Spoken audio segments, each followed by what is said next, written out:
Bonjour, il y a quelques semaines, j'avais animé un atelier d'écriture avec le magazine culturel El Café Latino. Et là donc on va retenter cette expérience, on va refaire un deuxième atelier. Je voulais vous parler de cet atelier-là, aborder avec vous en fait un point parmi d'autres qu'on avait vu donc avec le groupe. On s'était particulièrement intéressé à l'enfance durant cet atelier-là, au tout début. Et on était parti en fait de l'œuvre de Nathalie Sarraute, notamment donc son livre Enfance, qu'on avait un peu revisité, re-questionné pour les étudier de près. L'enfance, ça peut évoquer plusieurs choses. Pour certains, une joie, pour d'autres, une forme de tristesse, une déception ou encore de la nostalgie. Ce qui serait vraiment intéressant, c'est que j'arrive à retrouver donc un élément ou deux et les développer. Et éviter donc de m'éparpiller.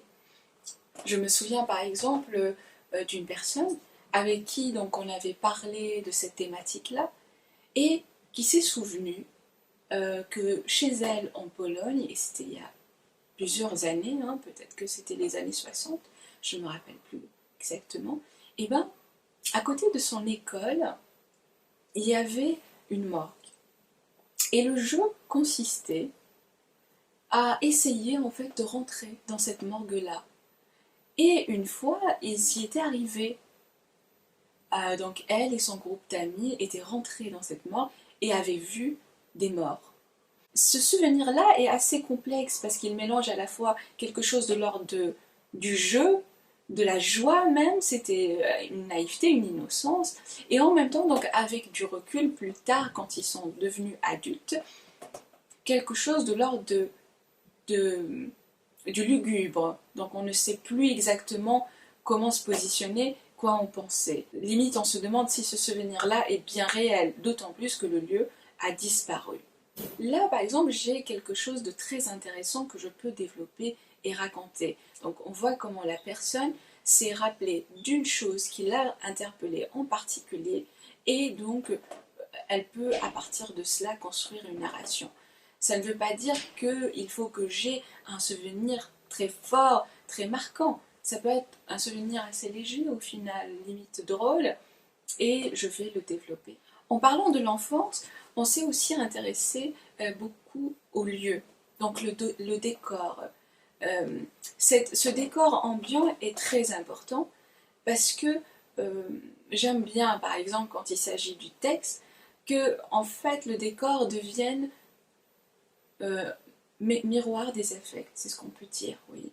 C'est-à-dire que je ne vais plus simplement parler de mes émotions comme ça platement, je ressens ceci ou cela en revisitant ce lieu, mais en fait laisser en quelque sorte le décor parler. Si par exemple je parle de quelque chose en ruine assez sinistre, au contraire, si c'est un lieu coloré, festif, et ben l'impact que ça aura, ce sera totalement différent. C'est en cela que la description d'un lieu est très intéressante et peut accompagner l'émotion que je veux véhiculer. Je peux m'intéresser par exemple à l'architecture du lieu.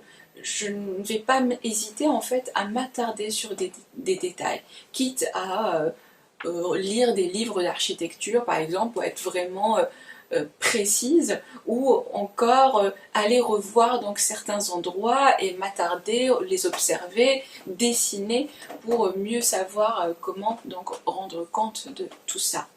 Voilà pour ce qui est d'une séance d'un atelier d'écriture.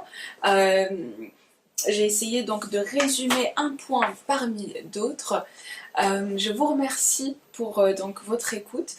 Aussi, donc, je vous demanderai de lire attentivement le texte qui accompagne cette vidéo et n'hésitez pas aussi à vous abonner aux pages en fait Instagram et Facebook du magazine culturel El Café Latino. Comme ça, vous pourrez suivre donc notre prochain atelier. Merci et au revoir.